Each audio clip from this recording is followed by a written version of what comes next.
Hola para todos, mi nombre es Jorge Suárez y el día de hoy les hablaré acerca del hundimiento del Titanic ocurrido hace 100 años y del crucero Costa Concordia ocurrido en enero de 2012, acontecimientos a los cuales analizaremos utilizando el ciclo PHBA.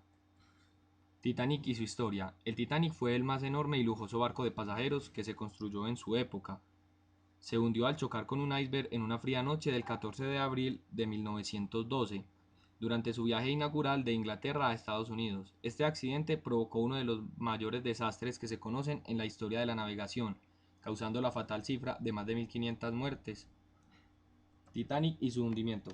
Muchos analistas plantean que el hundimiento del transatlántico era inevitable debido a una serie de acontecimientos que llevaron a la catástrofe. Sin embargo, otros expertos afirman que el suceso se pudo haber evitado, cambiando algunas decisiones tomadas desde el proceso de planeación de la construcción del barco. Titanic y el ciclo PHBA.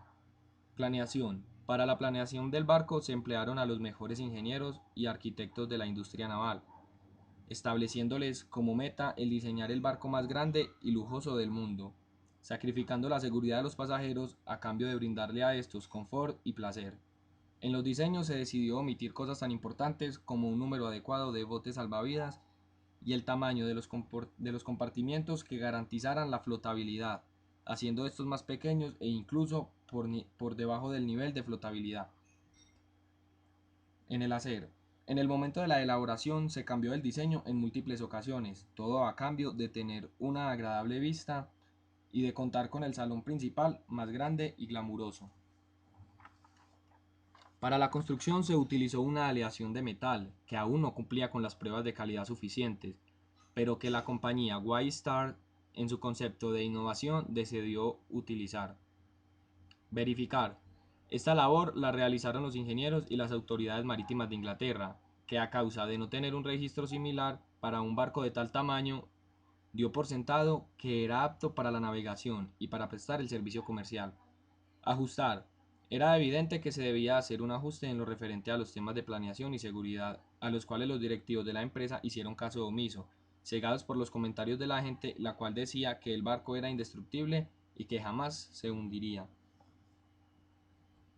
Ahora miremos una breve historia del Concordia.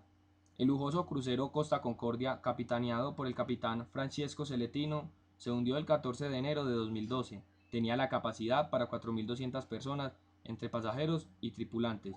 Dicho acontecimiento tuvo como consecuencia la muerte de 16 personas y otras más desaparecidas. ¿Qué produjo el naufragio y la muerte de los ocupantes? Unas de las principales causas que se aducen a esto son la negación de lo que acontecía en el crucero, lecturas inadecuadas del sonar, falta de capacitación de los tripulantes, problemas de comunicación entre los tripulantes y pasajeros debido a la diversidad de idiomas. ¿Qué generó el hundimiento del Titanic? El capitán del barco se confió de la seguridad del barco e hizo caso omiso a los avisos tempranos de hielo. El capitán se demoró mucho en dar la orden de evacuación. La evacuación del barco fue todo un caos, ya que nunca pensaron en que se tuviera que hacer. Si leemos detalladamente los dos hundimientos, podemos concluir que estos fueron en circunstancias totalmente diferentes, pero se dieron por las mismas razones pasados 100 años. ¿Por qué se cometieron los mismos errores? El objetivo fundamental de los barcos era el de brindar lujo a sus ocupantes, dejando a un lado la seguridad de estos. En ambos casos, los capitanes contaban con gran experiencia en el manejo de este tipo de barcos, pero esta se convirtió en confianza y arrogancia. En el caso del Titanic, el error que generó el gran número de muertes fue el de no contar con botes salvavidas. En el Concordia, a pesar de que contaba con la cantidad suficiente de botes, el problema era la inexperiencia de los tripulantes para desengancharlos y maniobrarlos. Ciclo PHBA en el Concordia. Al observar la gran envergadura del crucero Costa Concordia, sus lujos y amplios restaurantes y piscinas, centros comerciales, casinos, entre muchos más lujos que tenía este gran barco, hace pensar que no se les escapó nada en la planeación y diseño de este barco.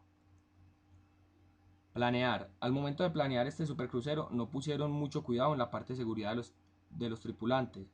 Por eso no tenían protocolos de evacuación, suficientes traductores, los tripulantes no estaban capacitados para este tipo de situaciones y el capitán planeó un acercamiento a la costa sin medir las consecuencias. En el momento de poner en marcha el crucero no se realizaron los simulacros de evacuación debidos, ni se capacitaron adecuadamente a los tripulantes en este tipo de casos. El capitán, antes de acercarse a la costa, observó los datos arrojados por el sonar, los cuales no le indicaban la presencia de rocas, aunque a la simple vista éstas se observaban. Verificar. Al pensar que este crucero era prácticamente inundible, no verificaron si los protocolos de evacuación si eran de conocimiento general de la tripulación. El capitán no verificó que los datos del sonar fueran correctos a pesar de la cercanía a la costa dijera lo contrario. Ajustar. Al ver que era innecesario un protocolo de evacuación ante un posible naufragio, no se hicieron los simulacros necesarios para la capacitación de los tripulantes. El capitán, al no Al no verificar los resultados arrojados por el sonar, decidió cambiar de rumbo del crucero, trayendo consigo el naufragio de este. Conclusiones. El naufragio del crucero Costa Concordia se dio por la mala decisión del capitán, quien no siguió una serie de pasos que por intuición se debían seguir, como es el de planear, hacer y verificar y ajustar cada decisión a tomar, puesto que en las manos de este estaba la vida de muchos ocupantes. Por más seguro y tecnológico que sea una embarcación, no podemos dejar de lado la posibilidad de un naufragio, ya que esto puede conllevar a la muerte de seres humanos.